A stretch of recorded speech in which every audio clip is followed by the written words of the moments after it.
还有一个优点，我这个人特别实在，尤其是对感情特别用心。别人只要给我1分，我就还他10分。梁总，优点真的挺多的。我到了，早点睡啊，辛苦了。许愿，我真心喜欢跟你单独待在一起，这种感觉前所未有。远航这么多的项目要管理，亮总还把精力花在演艺方，我真的是挺谢谢的。所以我也想找机会表达我的感谢。今天能让亮总在百忙之中感受到一点放松，我也挺开心的。你这么说的话，那咱们以后见面就只能聊工作了呗？对。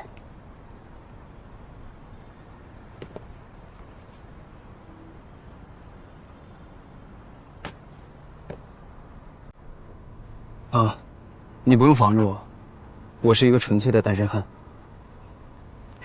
我还在婚姻中。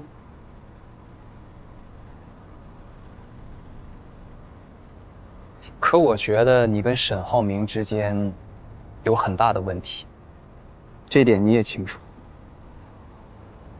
我跟他之间的确是有问题要去解决，但这并不说明我可以接受另外一段感情。亮总，谢谢今天分享你的电影世界，我也能看得出来你是一个特别浪漫的人，也从不是什么孤单的人。但你在我心里是一个很好的投资人。我是不希望我们之间有什么其他的情感去影响到我们现在这么好的合作关系，你觉得呢？我明白。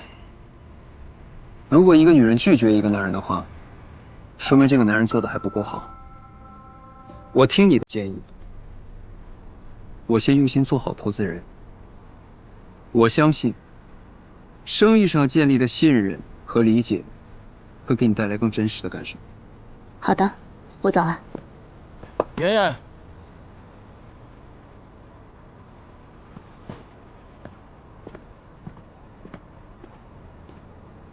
怎么自己回来了？提前告诉我，我要去接你。我送他回来的。麻烦你了。完成自己的业务还这么辛苦，送我爱人她回来。不麻烦。徐总现在搬出去住了，你两头跑，更麻烦。他就是这样，一旦决定做什么事情，就全身心的扑在上面。这么晚了，就不邀请你到家里去了。啊，不用，我跟徐总明天还会见面的，你懂的。合作嘛，天天都要见。我走了，感觉天要下雨了。拜拜，明儿见。我告诉你，你身上已经有很多花花公子的表情，不要再加上一个不道德的第三者。爷爷。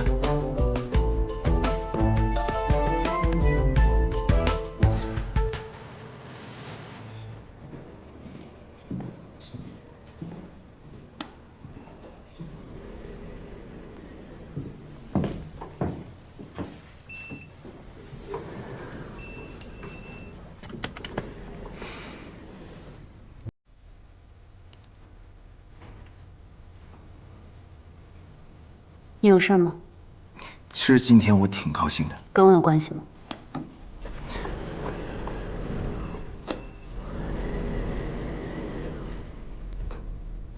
我听到你拒绝了蒋亮，你还跟他说我们之间的问题是可以解决的。可以解决，就是离婚。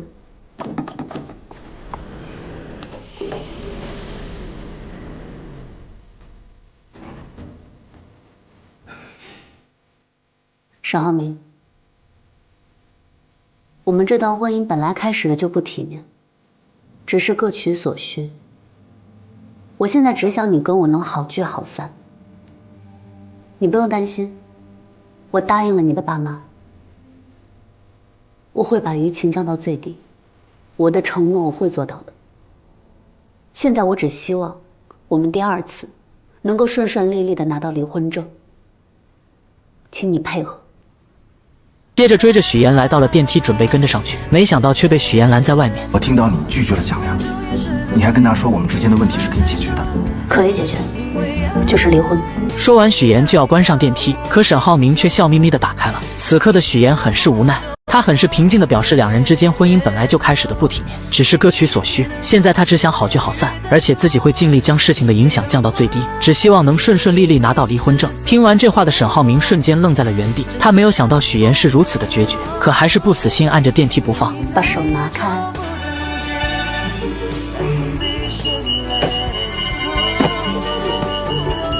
不要占公资。回到家后，许岩回忆起两人之间的点点滴滴，心里很不是滋味，只能靠喝酒来缓解情绪。另一边的方磊也在借酒消愁。突然，韩卫平出现在他面前。韩卫平看着方磊失魂落魄的样子，心中有些不忍，便夺过他的酒杯，语重心长地开始劝解他，要学会三分爱别人，七分爱自己，在感情里要做一个清醒独立的女人，为自己而活。可此时的方磊早已陷入了对沈浩明的执念中无法自拔，认定自己只爱沈浩明一个人。就在这时，韩卫平突然靠近他并吻了上去，两人就这样半推半就发生了关系。事后两人坐在窗边，韩卫平看着方磊，心疼他这么多年来一直追着沈浩明，可人家却娶了别人看都不看他一眼。如果有机会搞垮他，你感兴趣吗？你为什么会说出这种话？因为你。隔天，韩卫平来到公司，以见沈浩明为借口，从陈秘书手中顺利拿到了公司战略合作计划。随后来到楼梯间，迅速拍下了照片。那么他这么做的目的到底是什么？不久前，沈浩辰为了哥哥嫂子的复合，真是煞费苦心。他以下半年参加马术比赛为由，让教练联系嫂子过来商量，自己则赶忙向哥哥报信，让他赶紧过来。就这样成功将两人聚到了一起。而为了给两人创造独处的空间，更是借口拿果汁火速开溜。可屋内尴尬的气氛让许岩有些不知所措，于是他谎称自己还有工作，转身离开。沈浩明不知道该以什么借口留下他，只能任由许岩离开。等浩辰端着果汁回来，没有看到嫂子，立刻指责哥哥浪费了自己好不容易争取到的机会。我真的是要被你气死了！就连我的小朋友都知道，做的错事就要改。您惹嫂子生气了，现在她不理你了，你不得主动出击啊？沈浩明也不知道自己到底怎么了，面对许岩竟然一句话都说不出来。晚上回到家，于兰也开始助攻。这几天丈夫和儿子之间的关系缓和了不少，她知道这是许岩的功劳，便劝说儿子赶紧把许岩给追回来。其实于兰直到今天还在自责，要不是当初她介意许岩的身份，许岩也不会撒谎家世背景。而且他在商场上打拼了这么多年，形形色色的人，什么样的没见过。但许岩看儿子的眼神，一眼就知道他是真心喜欢儿子的。许岩对这个家里的每一个人都是真心的，所以他很自责。其实一开始我是希望给你找一个门当户对的，对妍妍的态度很苛刻，想方设法的逼她离开你。妈妈现在也很后悔，如果不是当时那些行为，我想妍妍也不会用门当户对这个谎言来证明自己。听完母亲说完这些，沈浩明也开始反思自己，表示自己也没有脸责怪许岩骗他，毕竟当初他也隐瞒了浩辰的身世。于兰也看出儿子动心了，便劝说他一定要把许岩追回来。看到许岩，就想起了年轻的自己，上的厅堂下的工厂，那股子拼劲是自己最欣赏的。而他也认定许岩就是沈家的儿媳，是沈家未来的女主人。另一边，乔琳的前男友为了追回乔琳，他来到荆州应聘了陪练的工作，想着练一练好接住乔琳的打。这天他来到医院，无意间看到于一鸣正在和一个女医生走得很近，于是他把这一幕录了下来发给乔琳，让她过来抓奸。太过分了，刚才他拉她的手，现在是他拍她的肩膀，俩人在一起都26分钟，当着我的面口口声声说喜欢你，现在在干嘛？乔琳实在听不下去离开了。而于一鸣之所以跟这个女医生靠得这么紧，是因为有病人去世了，同事实在迈不过去这个坎，他过来安慰一下，两人并没有什么越剧。晚上乔琳做了一个噩梦，梦见于一鸣跟那个女生在一起了。隔天一大早，他找到于一鸣，想要搞清楚这件事。于一鸣得知后赶忙解释，可乔琳却觉得他们之间存在很大的问题，还是互相彼此冷静1星期再考虑要不要在一起。与此同时，沈浩明正听着陈秘书汇报许岩的创业进度。妍姐之所以那么努力，就是想证明她的实力和优秀给你看。现在不是讲究什么旗鼓相当、势均力敌的爱情吗？像妍姐那样的独立女性，她肯定希望闯出一番事业再回到你身边。陈秘书的这番话将沈浩明忽悠得一阵暗爽，他开始向陈秘书取经，怎么挽回许岩。陈秘书指导他去找许岩身边的朋友帮忙，最好是男性，因为这个时候男性往往更同情男性。于是沈浩明找到了于一鸣，两人可谓是难兄难弟，一个在分手冷静期，一个在离婚冷静期，可真是有了共同话题，最终达成一致战线，帮助对方渡过难关。乔琳不理我，你可以帮我找他；许岩不理你，我可以帮你说上话。这不就叫人多力量大，咱们2个人肯定比1个人强。说的对，姐夫，妹夫，姐夫，妹夫。许岩怎么也没有想到沈浩明会和于一鸣联手攻略他们2姐妹。俗话说3个臭皮匠顶个诸葛亮，那么2个臭皮匠想出来的办法自然也听不了什么用。原来沈浩明为了挽回许岩，听从陈秘书的话寻求于一鸣帮忙，而于一鸣正巧也因为乔林的事很是头疼，两个同病相怜的人就这样凑到了一起，互相帮助彼此度过难关。沈浩明甚至将希望寄托了到了恋爱指南上，看着书上的心灵鸡汤津津有味。一旁的于一鸣更是拿出电脑，随时标记书中的重点部分，甚至做了一个 PPT， 真是一个感念一个真感激。现在道理是有了，但具体怎么实施却是个难题。就在2人纠结的时候，许岩发来语音消息：明天有空吗？我们咖啡厅见，浩辰学校的事。就在沈浩明准备回过去的时候，于一鸣立刻制止了他，表示不要明天，就今天直接去家里。沈浩明二话不说，直接来到许岩家。许岩看到他来很是惊讶，2人约的不是明天吗？沈浩明赶忙表示自己正在附近谈合作，谈完有空就过来了。许岩很是无奈，但也只能让他进来。刚进来，沈浩明就发现许岩准备了满满一桌子菜，以为有男人趁虚而入。这时许岩将浩辰老师发过来的信息转发给沈浩明，这让沈浩明找到了理由。信号不好，这里有 WiFi 吗？我这个路由器坏掉了，要不然你回去下载。没事，我帮你修一下。路由器坏了，正好给了沈浩明机会。他借着修网的名义满屋乱钻，将鞋柜全部都翻了一遍。修完后又借口是网来到许岩的房间，打开衣柜，看到衣柜里全是女人的衣服，松了一口气。就在他趴在地上检查床底的时候，许岩进来了。找什么呢？床下、床上的信号都很好，看洗手间。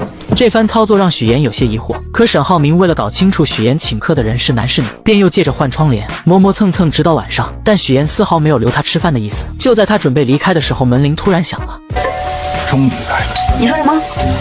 我说客人来了。沈浩明一脸严肃地打开房门，门外的人看见是他后全都傻眼了。可沈浩明很是厚脸皮的，将自己当成了男主人，将大家请了进来。在此之间，许岩欲言又止，每当他想跟沈浩明说话的时候，都被他给巧妙躲过。乔林询问妹妹到底怎么回事，许岩只好把今天沈浩明来了后所做的一切都说了出来。买这么早啊？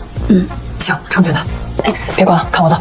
刚坐下，乔林就阴阳怪气地说：“死前任总是阴魂不散给自己发消息，烦死了！”话里话外都在阴阳沈浩明。而沈浩明虽然听明白了，但为了留下来一直装傻充愣，因为他想起了于一鸣说的话，只要自己不尴尬，尴尬的就是别人。既然决定追回许岩，那就要厚脸皮一点。我们来玩个游戏吧，你们用4个字来形容一下前任，怎么样？那我先来啊。油盐不进，有眼无珠，心眼死多。听着许岩的小姐妹们说的话，沈浩明只是笑笑也不说话。在厨房忙活的许岩却十分解气，而为了攻略闺蜜们，沈浩明更是下血本，直接用上金钱大法。看到什么喜欢的可以买，我给大家免单。能免多少？全部。这话一出，瑶瑶的眼睛都亮了。沈浩明接着诱惑，表示自己会让秘书跟着他们，只要看上了当场消费，当场买单。这番操作很快就攻略了对面的2个小姐妹，2人都开始夸起了沈浩明。许岩实在听不下去，弄出动静试图唤醒2人，最后许岩还是下了逐客令，将沈浩明赶走了。隔天，沈浩明再次找到于一鸣，于一鸣又给他出了个馊主意。沈浩明的执行能力很强，隔天便让陈秘书拿着他每天站在许岩楼下，在办公室望着窗外发呆，以及在工地里看着许岩照片夜不能寐的照片，让许岩看。本以为这些能换来许岩的心疼，可万万没想到许岩接下来说的话让秘书无地自容。什么偷拍能怼得这么近？沈浩明也挺配合的呀，是坐在床上的吧？是啊。那你也在床上啊？你俩都在床上？圆圆接电话，有信号。圆圆接电话。谁啊？哎呦，没人叫你，我俩过去。有人叫我，没谁？哎，好。这不是我家，是有电话。不是你去哪儿了？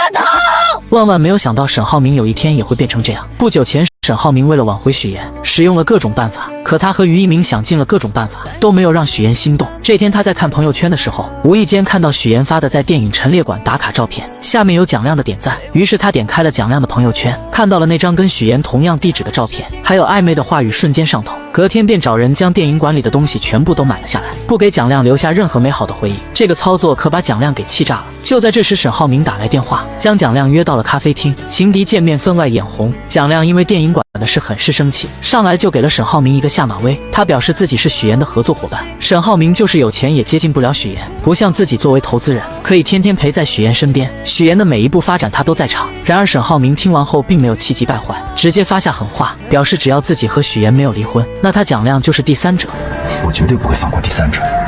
沈浩明警告完蒋亮后就回到了公司，却突然收到巴莱金先生的文件。巴莱金表示，在正式签约前，还要再对沈浩明进行3个月的考察，在此期间不能出现任何风险和暴雷。您跟妍姐离婚这事儿，能不能想办法再拖一拖？没办法的沈浩明只能找乔林帮忙，可乔林一直都站在妹妹这边，声称许妍的态度就是他的意思，他不会帮沈浩明。沈浩明见状很是真诚地表示，自己已经试过了各种办法挽回许妍，上个月为了不离婚还想尽办法拖延，这是他从小到大第一次东躲西藏，也是第一次这么害怕失去一个人。他真的不想跟许妍离婚。可即使如此，乔林也做不了妹妹的主，还是没有帮沈浩明。而看到乔林不愿帮忙，沈浩明只能先完成于一鸣的嘱托。他告诉乔林，最近于一鸣的状态很不好，天天菜饭不思，一心想着怎么才能让他消消气。怎么会跟他在一起啊？同病相怜嘛。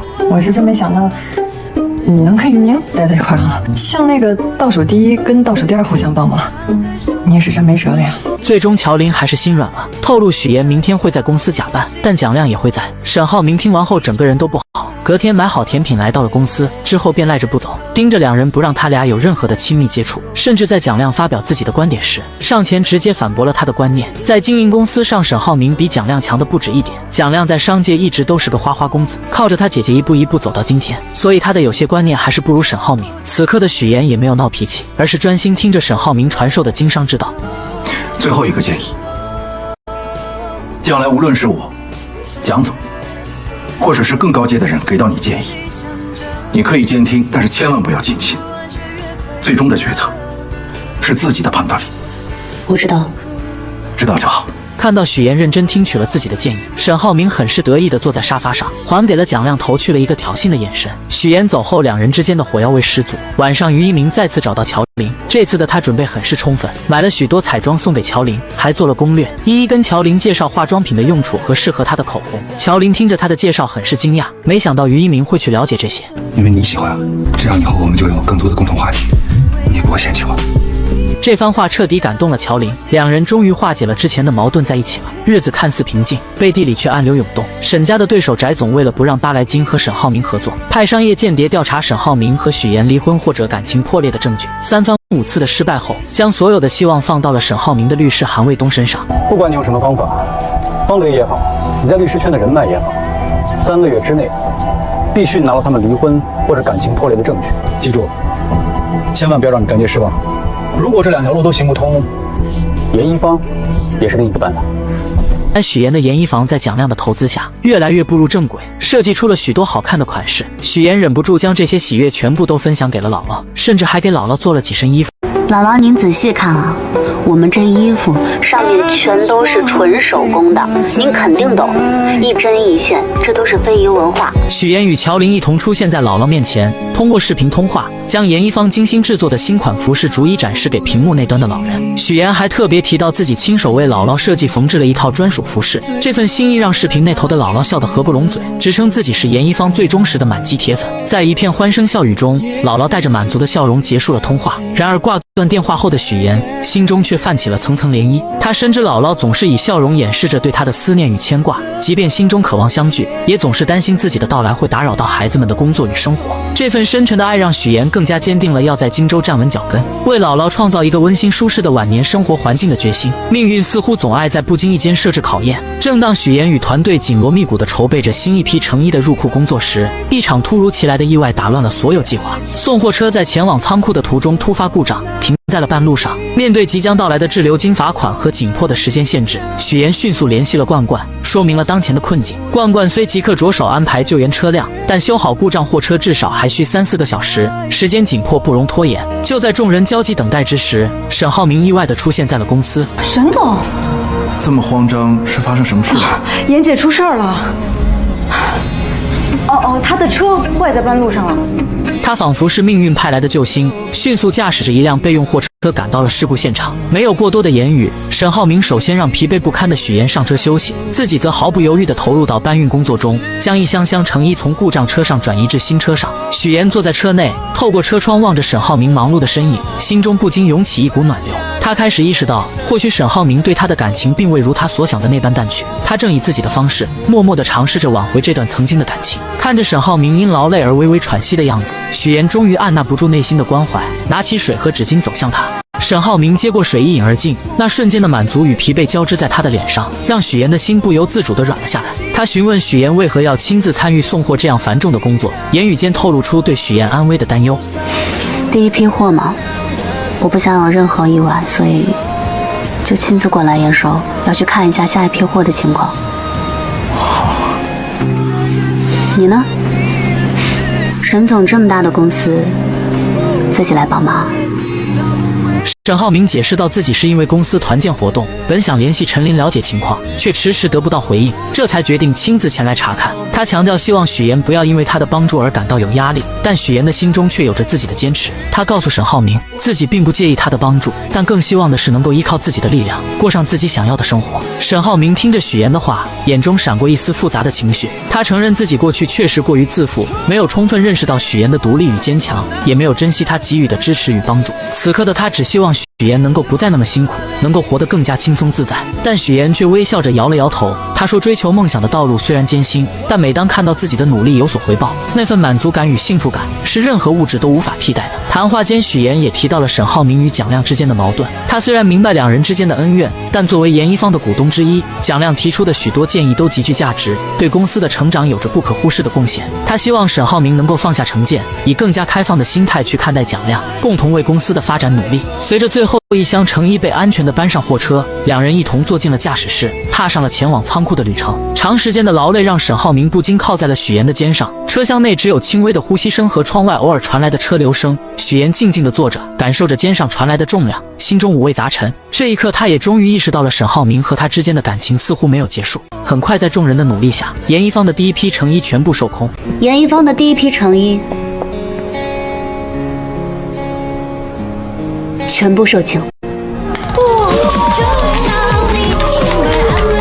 研一方凭借卓越的质量与独具匠心的设计，迅速在市场上站稳了脚跟，用户反馈退货率极低，好评如潮。这不仅是对产品本身的认可，更是对研一方品牌信誉的肯定。许岩敏锐地捕捉到这一市场信号，决定乘胜追击，启动第二批预售计划。他有着更为宏大的蓝图，若第二次预售能取得预期成功，那么第三批预售便可尝试在线上铺开，同时增设生产线，提升产能，以满足日益增长的市场需求。此外，他还计划深化线上营销策略，为第二批衣服的推广做好充分准备，确保各环节无缝衔接。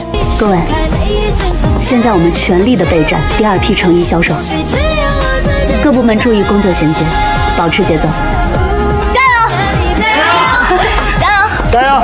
然而山海浮沉，成功背后往往隐藏着未知的挑战。次日，当许岩踏入公司时，一个棘手的问题摆在了他的面前。第二批成衣尚未正式发售，市场上却已出现了同款仿制品。这些仿制品虽外观相似，但面料与做工却大相径庭，价格更是低廉的令人啧舌。我们的这款卖3999，他们这个才卖399，而且上线一天卖了几百件，我们总共才上线100件。更糟糕的是，对方不仅利用低价策略疯狂抢占市场份额，还雇佣网络粉丝及博主对研一方进行恶意抹黑，企图通过宣传击垮这个新兴品牌。面对这突如其来的危机，许岩迅速冷静下来，开始分析可能的原因。他推测，要么是工厂内部泄露了设计图纸，要么是有人故意购买黑稿进行打压。然而现实比预想的更为残酷，店铺订单骤减，退单率飙升，而工厂方面不仅否认泄露图纸，还提出了预先支付30%定金的要求，这无疑让研一方的处境雪上加霜。此时的许岩才明白，这次研一方真的遭到危机了。与此同时，蒋亮从姐姐那里得知了研一方的困境，姐姐建议立即终止与研一方的合作，认为在这次危机中，研一方很难全身而退，即便日后澄清，也难以恢复往日辉煌。但蒋亮却有自己的打算，他约许岩共进午餐，试图用自己方式给予他支持与鼓励。餐桌上，蒋亮耐心分析当前形势，表示愿意动用个人资源帮助研一方渡过难关，即便公司暂停资助，他也愿意自掏腰包。然而许岩却婉拒了蒋亮的好意，他深知蒋亮若在公司决策上与主流意见相悖，将会面临巨大的压力与非议。他更倾向于采纳沈浩明的建议，避免与资本过度绑定，保持品牌的独立性与自主性。蒋亮见状，只得承诺公司只是暂时暂停投资，待危机解除后，投资将会恢复，他本人也将继续担任投资人角色。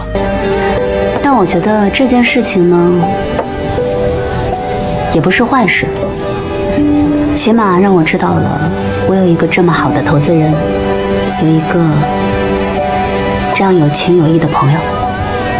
回到公司后的许岩看到团队成员们士气低落，他深知此刻需要的是团结与信心，于是他组织了一场紧急会议，共同面对挑战。会上他做出了决定，首先对所有正规渠道购买的衣服实行全额退货退款，其次暂停与涉及抹黑行为的博主合作。随后他决定不再删除任何负面言论，而是选择正面回应，直面危机。同时许岩还宣布了第3批衣服的制作计划，强调此次必须严格保密设计细节，一旦设计完成，立即投入生产，以更快的速度回应市场需求。然而危机似乎并未就此止步。正当严一方全力应对网络言论时，物料供应商也找上门来，要求提前结清尾款，以防严一方因资金链断裂而无法履行合同。供应商态度坚决，表示这是为了降低自身风险。乔林试图以合同约定为由进行拖延。张经理，咱们也合作挺长时间的了，您今天闹这么一出，这说难听点可叫落井下石。既然您这样，那我也不客气的告诉你，钱你今天肯定拿不到，一切只能按照合同办事。你要是再这么继续闹下去，请你出去。刚才开会已经说过了，如果有任何问题的话，严一方愿意承担一切后果，所以您不用担心。许愿小姐，好久不见。让谁也没想到的是，那个曾处心积虑想要揭穿许岩和沈浩明关系的男人，竟又一次阴魂不散地找上了许岩。他一来便直入主题，谈起许岩目前深陷的种种困境，那副模样仿佛对许岩的处境了如指掌。此时许岩脑海中不由自主地浮现出蒋亮曾说过的话：很少有初创品牌能在短时间内被迅速推到风口浪尖，这背后大概率是有人在暗中操控。你这是在善意地提醒我，还是在警告我？可面对许岩隐晦的试探，男人却满脸无辜，坚决不承认有任何幕后操作，还一本正经地宣称自己是严一方的粉丝。然而话锋一转，他还是暴露了真实目的，直言自己关心的始终是金达公司和思拓公司谁能与巴莱金的公司达成合作。接着他又就是重提，强调之前在度假村的提议依旧有效，只要许岩愿意在公众面前宣称自己和沈浩明的关系破裂，他就能立刻帮许岩解决眼前的燃眉之急。2000万资金瞬间到账，许岩听后内心没有丝毫动摇，他毅然决然地拒绝了男人史蒂夫的交易。在他看来，这不过是自己人生道路上的一道小坎，他有信心凭借自己的能力跨过去。随后他礼貌而坚定地示意史蒂夫离开。这突如其来的交易让许岩倍感压力，然而环顾四周却找不到一个可以倾诉或求助的对象。这时他只想逃离现场，找个能释放工作压力的地方，但是他不知道去哪里。其实眼下这种情况，他可以把工作压力吐露到有温度的社交平台，像 SO 就很温暖，这里的人愿意花时间倾听他的经历，可以给他安慰和鼓励，而且瞬间广场上有很多感受相通的灵魂，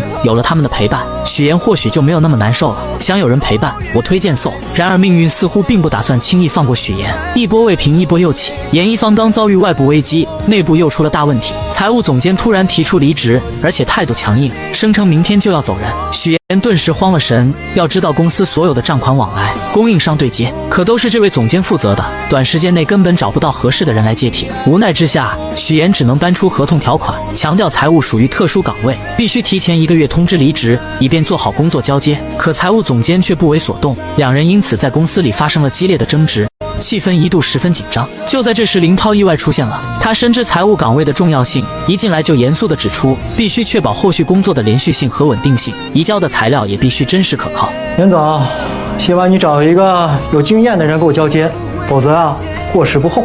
巧了，本科财务专业，硕士金融专业，有会计证，惹到我算你踢到钢板上了。原来林涛原本打算回老家，但因为之前的一些事情，心里一直过意不去，想要当面向许岩道歉，于是便来到了这里。林涛不愧是从银行出来的专业人士，一接手财务工作就迅速进入了状态，有条不紊地处理着各项事务，一直忙碌到深夜。乔林看到林涛如此辛苦，特意送来泡面。林涛趁机向乔林透露了公司目前的严峻形势，账目上这个月资金只出不进，按照这个速度只能维持1个月了。第二天，许岩又迎来了新的挑战。上次来的材料供应商，这次竟然带着物流和生产商一同前来。三人一见面就气势汹汹地提出，第3批订单的定金必须提高1成。尽管此时公司账户上资金紧张，但为了维持合作关系，许岩不得不勉强同意。可这三人得寸进尺，紧接着又要求许岩结清第2批的尾款。面对三人的步步紧逼、咄咄逼人，许岩没有丝毫退缩和畏惧。没问题，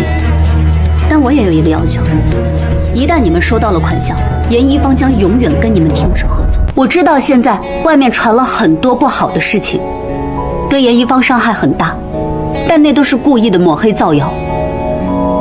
风波总是会过去的。许岩再次向3位合作伙伴重申了严一方对产品质量的把控，他语气坚定表明，若款项立刻结清，双方的合作将即刻终止，并给予对方1分钟的考虑时间。正当气氛紧绷至极点，沈浩明意外地引领着巴莱金的夫人步入会场。原来夫人这次是作为莫斯科代表参与中俄文化交流访问团而来，他对严一方早有耳闻，于是这次特意前来参观。得知许岩正与合作伙伴进行关键谈判，巴莱金夫人表达了她的愿景，希望严一方能迈向国际舞台，并主动提出可以提供助力。他透露自己即将出席一场规格极高的国际晚宴，希望能穿着严一方的服饰亮相。许岩见状，礼貌地邀请夫人暂离谈判现场，由他亲自陪同挑选服装，而沈浩明则接手了与3位合作商的对话。面对沈浩明，3位合作商的气焰明显收敛，他们注意到新到的俄罗斯地产界重量级人物的夫人，意识到严一方背后有着不容小觑的支持力量。意识到形势逆转，3人不得不放下之前的强硬态度，选择妥协。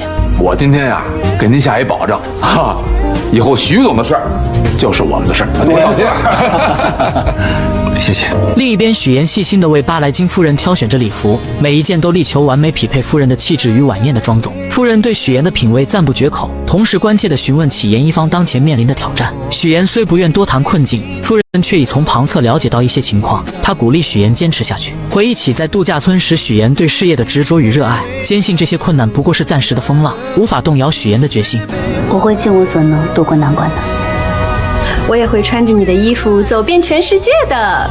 夫人还透露，巴莱金正在对沈浩明的公司进行为期3个月的考察，期间不容有任何重大事务。许岩听后邀请夫人在考察期间常来严一方做客，享受一段轻松时光。夫人欣然应允，两人随后便继续沉浸在试衣的乐趣中。随着许岩与沈浩明一同将夫人送别之后，许岩对沈浩明今日的鼎力相助表示由衷的感谢。沈浩明则借机表达了自己的心意，他知道许岩独立坚强，不愿轻易接受帮助，但是还是希望许岩不要拒绝自己的好意。说着，他展示了手机上的信息：青蓝杯服装设计大赛的报名，这是一个极具影响力的赛事，若严一方能在其中脱颖而出，不仅能证明自身的实力，还能有效回应外界的质疑。沈浩明已悄然为严一方报名，这份默默的支持让许岩心中涌起一股暖流。他意识到与沈浩明之间的联系似乎正悄然加深。回到严一方后，许岩立即着手规划，决定将团队分为2队，一队专注于第2批成衣的生产，另一队则由瑶瑶带领全力备战青蓝杯。瑶瑶决定采用纯手工面料，结合精湛的苏绣技艺，力求每一件作品都达到极致的精美。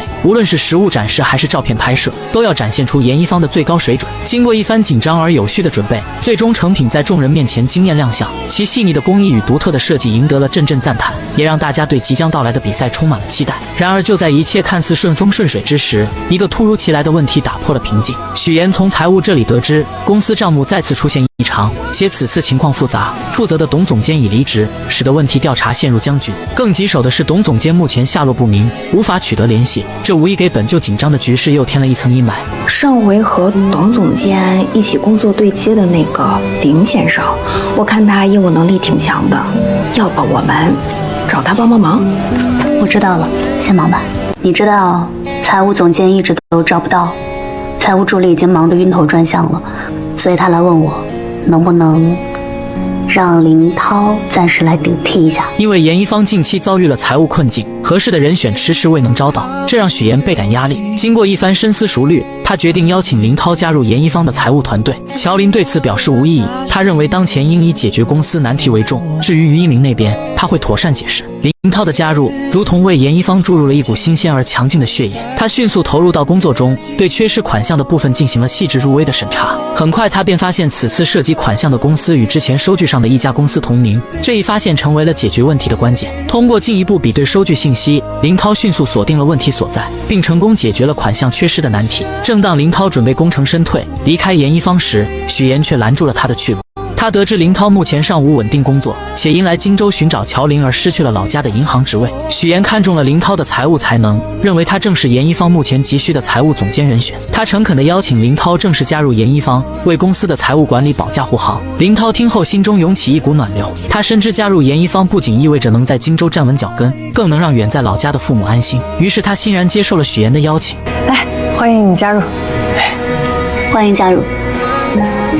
谢谢你们的信任，我一定守好财务这块阵地，让你们没有后顾之忧。然而严一方的麻烦并未就此结束，财务问题刚得到解决，青蓝杯退赛的消息便如晴天霹雳般传来，众人震惊之余立刻前往青蓝杯举办方处，试图弄清事情原委并寻求解决方案。但举办方态度坚决，表示严一方目前饱受非议，让这样一支队伍参加比赛，无疑会损害比赛的声誉和质量。面对这样的结果，瑶瑶等人虽费劲解释，却也无济于事，只能眼睁睁地看着这么多时间的心血付诸东流。我话都说到这个份上了，你们再为难我也没有意义。你们现在有这个时间，倒不如好好做做公关，洗掉污点最重要。与此同时，沈浩明也接到了退赛的通知。为了帮助许岩挽回舆论劣势，他毅然决定接受孙思维的采访。在采访中，沈浩明详细阐述了严一方所遭遇的困境，以及许岩一直以来的低调与努力。他指出，有人趁机利用劣质商品抹黑严一方，这种行为与建造房子时只追求低价而忽视品质无异。他强调，严一方的品质是无可挑剔的，那些抹黑的行为并不能反映真实情况。沈浩明还表示自己从许岩身上学到了许多，尤其是他帮助偏远地区居民就业，让家长能回家陪伴孩子的善举，让他深感敬佩。我爱人是在做一件非常有意义、非常有情感的事业，他是我的榜样，更是我的骄傲。许岩在屏幕前看着沈浩明的采访，心中涌动着复杂的情感。他意识到沈浩明是真的在关心他。第二天，许岩来到公司，发现昨晚沈浩明的发言已经为严一房挽回了不少名誉，粉丝们的态度开始发生转变，对严一方的质疑声逐渐减弱。许岩深知这是反击的好时机，他决定利用网络直播的方式向公众解释严一方最近发生的一切，还原事实真相。冠冠再次担任主播，他穿着严一方的服装，自信满满的出现在镜头前。他向观众展示了严一方的设计理念、制作工艺以及品质控制等各个环节，让观众对严一方有了更深入的了解。严一方通过直播成功挽回了声誉，之前的青蓝杯主办方也恢复了严一方的比赛资格。这次事件不仅让许岩和严一方走出了困境，也让沈浩明赢得了巴莱金的认可。巴莱金表示，他看中的不仅仅是沈浩明公司的实力，更是他对许岩的帮助和支持。沈浩明没有掩盖许岩的光芒，而是在背后默默支持他。这种品质让巴莱金深感敬佩，也让他更加坚定了与沈浩明合作的决心。其实，让我下定决心和金大的牵手，正是因为看到你经营夫妻关系的智慧，还有你夫人身上的那股拼搏向前的冲劲。严一方的危机刚刚画上句号，就在这时，于一鸣意外地在严一房门外与下班的林涛不期而遇。昔日因为乔林而生的情敌关系，在此刻却意外地迎来了转机。林涛神情坦然，主动打破了沉默。他告知于一鸣，自己已彻底放下对乔林的情感纠葛，此次加入严一方，纯粹是为了助力其度过财务难关，同时也是为自己寻找一个稳定的职业归宿。于一鸣听后心中五味杂陈，但更多的是释然与敬佩。他缓缓伸出手，与林涛紧紧相握，两个男人之间的恩怨情仇在这一刻化为了无形。希望你能为严一方出一份力。大家都是成年人，也希望你说话算话。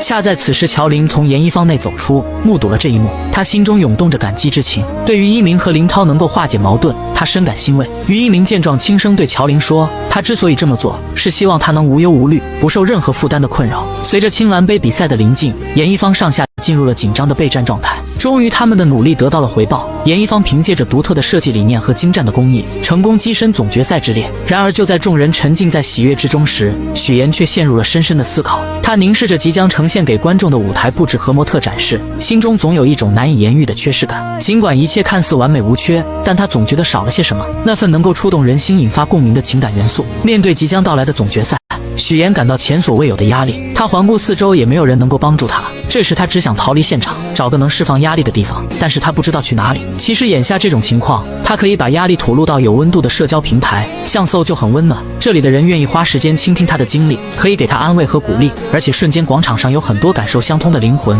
有了他们的陪伴，许岩或许就没有那么难受了。想有人陪伴，我推荐搜。正当许岩陷入沉思之际，沈浩明的出现照亮了他前行的道路。所以为什么还是不能打动你？他总能洞察许岩的心思，一句简单的话语便说出了许岩心中的隐忧。许岩坦言自己对目前的准备工作十分满意，但总觉得缺少了与观众之间的情感交流，无法真正打动人心。他渴望在服装之外传递出更多的情感与温度。沈浩明虽对服装设计一窍不通，但他却以独特的视角为许岩提供了启示。他认为每一个创作者的初衷都是质朴而纯粹的，或许严一方的舞台与模特展示未能充分传达出许岩想要表达的情绪。但这些东西是给予不了灵魂还有情感的。你还记不记得，你做严一方的时候，最感动你的是什么？这时许岩想起了瑶瑶曾提及的彝族服饰，那些承载着母爱与传承的衣物，每一件都蕴含着母亲对女儿的深情厚谊。她恍然大悟，原来彝族服饰的精髓在于那份无私的母爱与代代相传的温情。于是她果断决定更改方案，将母爱传承作为总决赛的主题。第二天，当许岩带着全新的设计理念走上舞台时，她彻底征服了在场的所有评委。母爱传承的主题不仅展现了服装的美感，更触动了人们内心深处最柔软的部分。严一房因此荣获了最具商业价值奖，口碑逆转，再次赢得了市场的认可与尊重。晚上，众人欢聚一堂，共同庆祝这一来之不易的胜利。其实这一路走来真的挺不容易的，有多难，我们自己心里很清楚。所以严一方能到今天，荣耀是属于在座的每一个人。许岩在致辞中感谢了每一位团队成员的付出与努力，但特别想要感谢的一个人却让他陷入了短暂的犹豫。当所有人都以为他会感谢沈浩明时，他却出人意料地提到了蒋亮。原来从严一方初创到如今的名声大噪，蒋亮一直在背后默默支持与帮助，这份情谊让许岩铭记于心。然而之后蒋亮却准备为许岩介绍一位西班牙设计师，他还在一旁细心地指导许岩如何用西班牙语打招呼。这份突如其来的关心让沈浩明心中醋意大发，他看着蒋亮与许岩亲密无间的样子，心中五味杂陈，一股难以言喻的情绪在胸中翻腾。他的眼神变得锐利而冰冷，双手不自觉地握紧，开始在餐桌上磨起了餐刀。军师于一鸣见状，深知情况不妙，无奈之下只能示意乔林去阻止许岩与蒋亮之间过于亲密的互动。沈浩明见状，心趁机端起酒杯，想要与许岩碰杯，试图缓解内心的紧张与醋意。然而许岩的朋友却突然拦住了他，还提及上次在家中关于商场的旧事。沈浩明虽心中不悦，但为了维持表面风度，只能先应付着，承诺上次答应他们免费逛商场依旧作数。可就在这时，蒋亮又与乔林聊得热火朝天，两人眉飞色舞，甚至还要互加联系方式。我们家乔林性格就这样，跟谁都能聊得来，没事啊，没事。好，那真。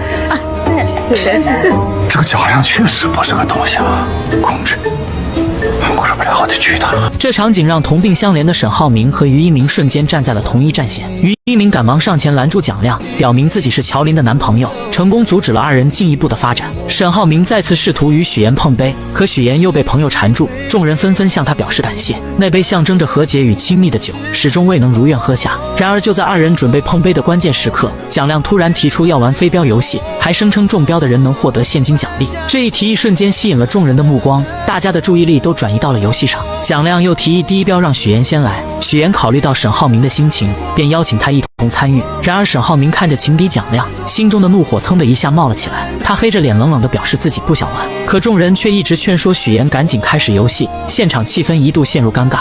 那我先走了。许岩似乎还在为之前沈浩明的某些行为而生气，他没有过多的回应。沈浩明见状，心中的委屈与愤怒交织，他猛地将手中的酒一饮而尽，随后起身头也不回地离开了。许岩看着他离去的背影，眼神中闪过一丝复杂的情绪，也将手中的酒一口喝干，最后回头看向沈浩明的眼神里分明藏着在乎。另一边，沈浩明和追出来的于一鸣在街边找了个地方坐下来喝起了闷酒。夜色渐深，街边的灯光昏黄而温暖，却照不亮他们心中的阴霾。于一鸣看着沈浩明失落的模样，忍不住说道：“许岩今晚没有他的陪伴，其实也很失望。”沈浩明苦笑着说自己已经用尽了所有办法，却还是没能挽回许岩的心。他赌气地说自己以后绝对不会打电话给许岩，要是打了就不姓沈。然而还没过2秒，酒精就冲昏了沈浩明的头脑。妍妍不会罚我的，他是爱我的，对不对，妍妍？妍妍，浩明，我跟你讲，你沈字被摘了啊！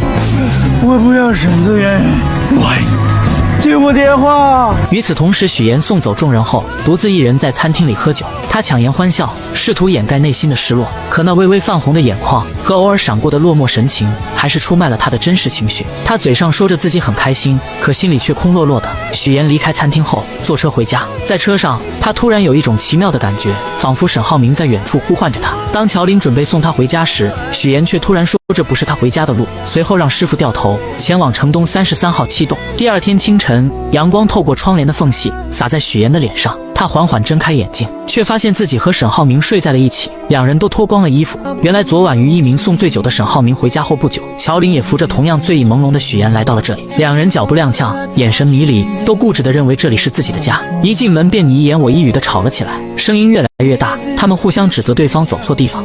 这是我的酒吧，报什么警？这是我家，这是我的家，我家，我的家，我的。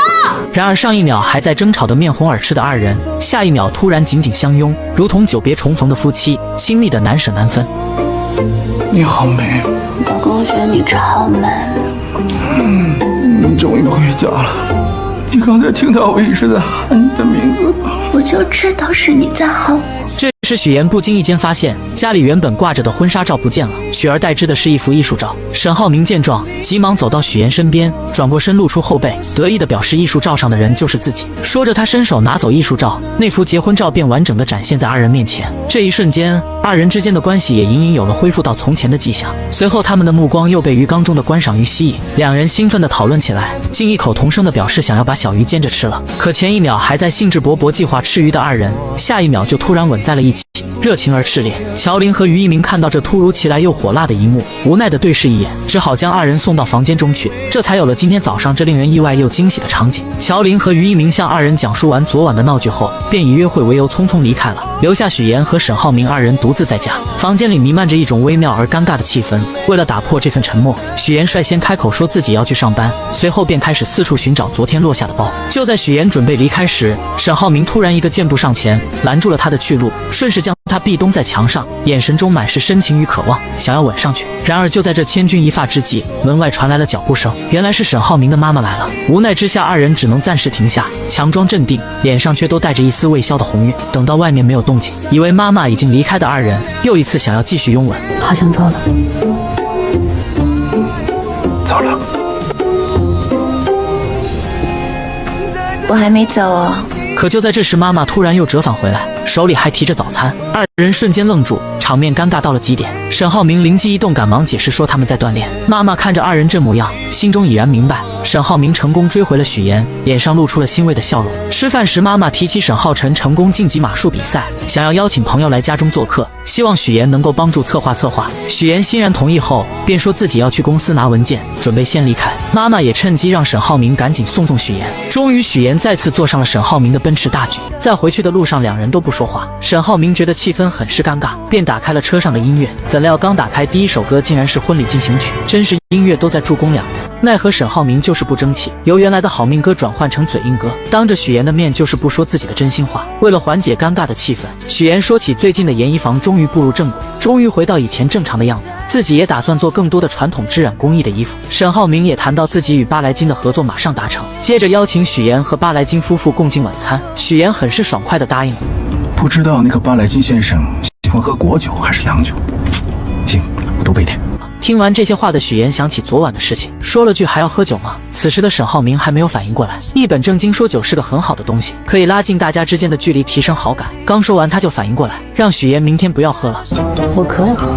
两人说着对方能够听懂的话。这时许妍突然看到沈浩明的车油箱空了，忍不住提醒他一句：要加油了。我一定会加油的。你车该加油了。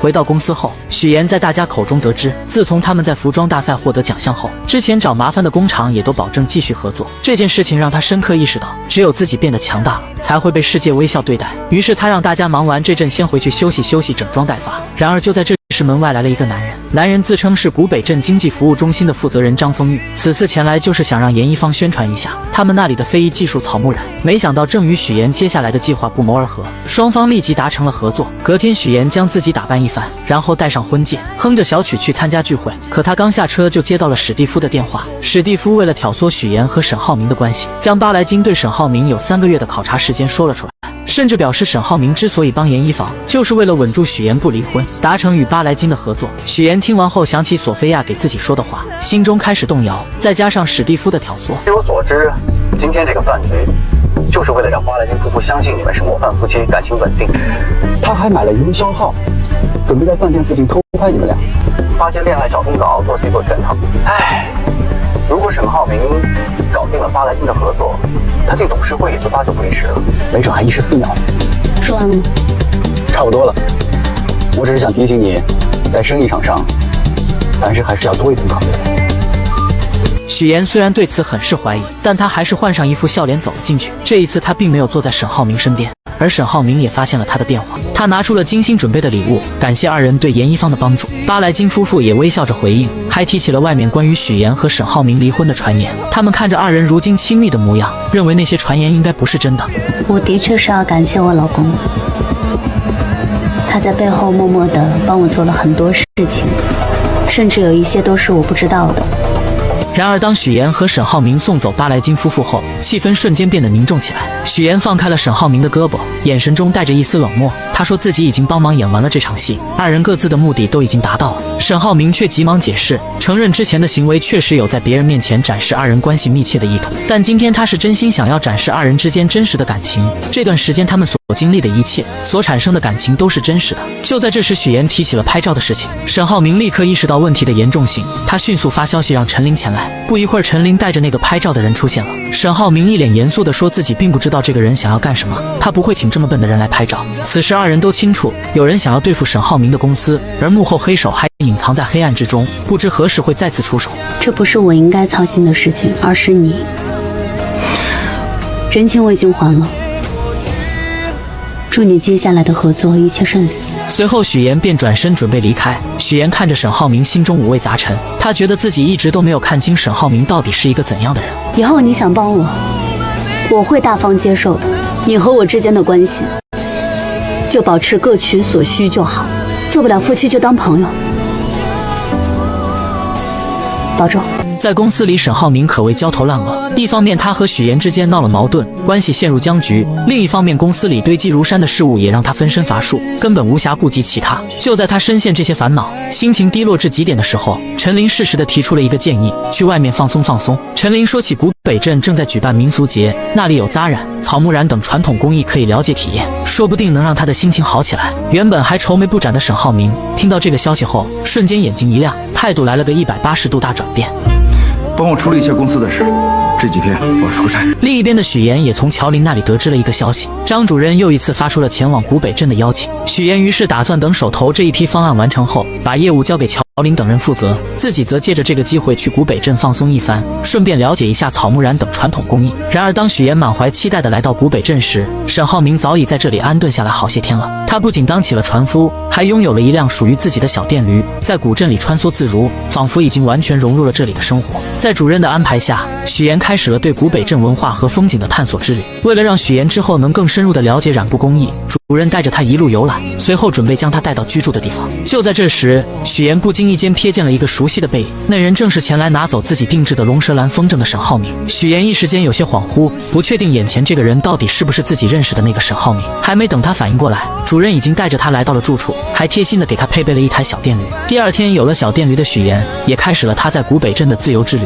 他穿梭在大街小巷之中，感受着古镇的独特韵味。最终他来到了草木染坊，在这里许岩和一群学生一起跟着染坊的老师认真学习各种有关草木染的知识。他不停地为那些色彩斑斓的布料拍照记录，为了以后严一方的业务做准备。然而令他万万没想到的是，沈浩明竟然也出现在了这里。眼前这个清爽帅气的沈浩明和之前那个浑身散发老前锋气质的他简直判若两人。更让人惊讶的是，沈浩明对老师提出的问题对答如流，他侃侃而谈，说起草木染的本质是将自然界中各种东西的颜色幻化在布料之上，还详细列举出了不同颜色的配方。看着突然出现在这里的沈浩明，许岩心里不禁泛起了嘀咕，怀疑自己是不是被盯上了。而接下来的事情更是让他始料未及，在染布环节，许岩和沈浩明竟然被分到了同一组。无奈之下，两人只好选择一起合作，这让他们不得不又一次面对彼此。当许岩开心地染出了自己想要的紫色布料时，脸上洋溢着开心的笑容。然而当他转头看见沈浩明时，笑容瞬间消失，取而代之的是一脸严肃。布料染好后，许岩看着眼前那片美丽的紫色，心中满是成就感。这时他才发现沈浩明已经不见了身影。许岩以为一切都结束了，便回到住处。可当他准备走进房间，竟然意外地看见沈浩明出现在了这里。沈浩明，你有什么事情可以直接说，这一整天下来，又是邻居又是同学，你想干什么？我是真的已经住在这里好几天了。此时的许岩心里充满了疑惑，他认定沈浩明是在跟着自己，而沈浩明则一脸无奈。他心里清楚，这一切真的只是巧合。他怎么也没想到许岩会在这个时候来到古北镇。他原本只是想找个地方放松心情，了解一下传统工艺，没想到会在这里再次遇见许岩，还引发了这一系列的误会。我真不知道你已经来了古北镇好。随便你，无所谓。如果你不高兴，我可以走。不要在我面前出现就行。只是因为许岩随口说出的一句话，不要在我面前出现就行。沈浩明竟真的从许岩的视线中消失了。许岩回到房间，心情有些烦闷。这时手机突然响起，是姐姐打来的电话。许岩接起电话，告诉姐姐自己在这里过得很好，唯一不好的点就是遇见了沈浩明。乔林得知许岩和沈浩明之间的情况后，心里清楚许岩其实内心里还是有沈浩明的。他忍不住对许岩说起沈浩明为严一方和公司所做的帮助，称赞这是智慧的表现。乔林还说起二人感情危机之后，沈浩明从未对其他人表现出过兴趣，一直都在努力想要挽回和许岩的这段感情。然而许岩却觉得他们之间总是夹杂着利益的纠葛，这让他十分苦恼，始终不明白沈浩明到底想要什么。在一片困惑之中，许岩挂断了电话。与此同时，乔林正全身心地处理着公司的各项业务。林涛匆匆赶来，一脸焦急地说公司账户上已经没钱了，还差100万。乔林说起工厂那边着急出货，只能先挪用一部分钱去应急。林涛说完情况后便不再多言。就在这时，于一鸣前来找乔林。林涛见状便让乔林先去吃饭，自己留下来处理这些事情。那你来了我就不加班了呗。走了啊。哎，哦，帮我把电脑关一下吧，谢谢。好。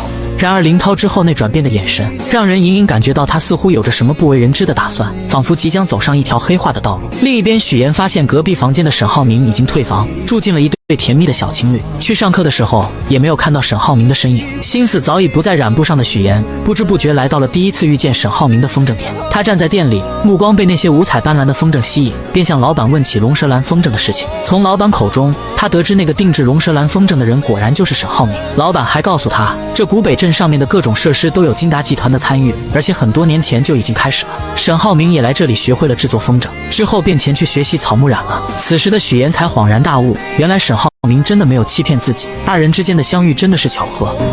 这个我要啊，不过我还想定制一个龙舌兰的风筝。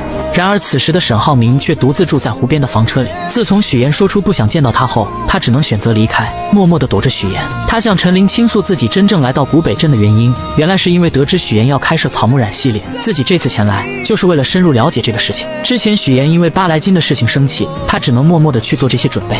说着说着，沈浩明突然想起了主任要选择话剧角色的事情，于是立刻起身前往。另一边，晚上许岩回到住处，意外听到小情侣兴奋地谈论着有话剧排练，可以去看看。这引起了许岩的兴趣，他决定也去凑个热闹。当许岩来到话剧排练现场后，竟然意外地发现舞台上的演员中竟然有沈浩明。而此时的沈浩明也发现了台下的许岩，他的眼神中闪过一丝慌乱，立刻撒腿就跑。许岩则不紧不慢地骑着小电驴跟在沈浩明的身后。你躲着我干什么？我没有。我会吃掉你吗？我困了。困了还是心虚？此时的许岩还以为沈浩明要搞花样，然而沈浩明真诚地告诉许岩，自己是真心想要学习草木染，就是为了之后能够和许岩有更多共同的话题，希望许岩不要认为自己在演戏。不用刻意躲着我。我还可以当你的同学吗？别迟到就行。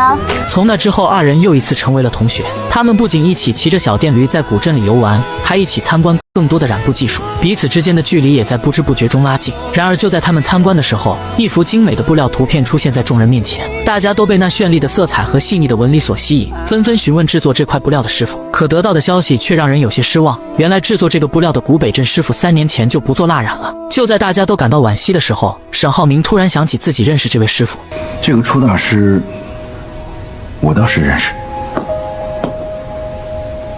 你认识？沈浩明带着许岩来到蜡染初师傅的宅院前，初师傅热情地将二人迎进屋内，初师傅亲自泡上茶招待二人。我们在染布坊的展厅里看到了您的蜡染作品，实在是太惊喜了。然而当许岩提及希望将初师傅的作品推向市场时，初师傅的脸色瞬间阴沉下来。他愤怒地说道，自己早已不再做蜡染，那些作品宁愿烂在家里，也绝不愿被拿到外面去售卖。说着，他竟将二人面前杯子里的茶水一股脑倒掉。沈浩明和许岩无奈只能暂时起身离开。走出宅院，许岩心情低落，他自责可能是自己的话太冒犯了，但院子中的蓝色染布又让他觉得初师傅并非真的讨厌染布，背后定有隐情。带着满心疑惑，许岩和沈浩明找到了镇上的百事通，从他口中，二人得知了初师傅的婚姻过往。曾经初师傅和初师娘在苗族村寨一见钟情，那是一场浪漫而美好的邂逅。之后二人来到这里，一个负责画布，一个负责染布，配合默契，生活虽不富裕却也温馨。但好景不长，随着时代的发展，初师傅坚守传统，不愿接受新的技艺和理念，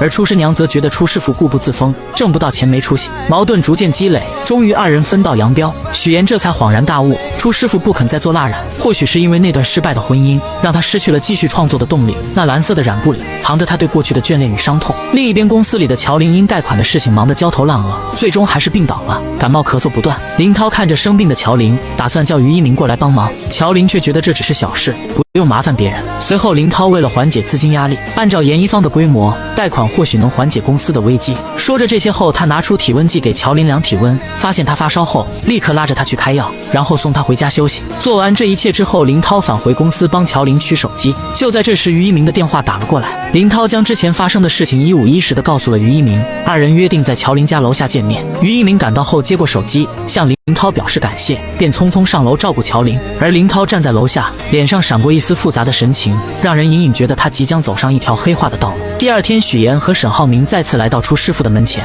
他们诚恳地向初师傅讲述着接受新事物的重要性，只有不断交流和创新，作品才能充满活力，才能走得更远。然而初师傅依旧固执地摇头，坚持自己的想法，不愿做出改变。就在初师傅准备转身回屋时，许岩鼓起勇气说道：所以你根本不是抗拒蜡染，而是不敢直面自己的内心。如果像您所说的不再蜡染了，那后院的板蓝做什么用呢？不再做蜡染，或许是因为没有了初师娘来配合染色，那段感情成了他心中的结。初师傅的身体微微一震，但还是关上了门。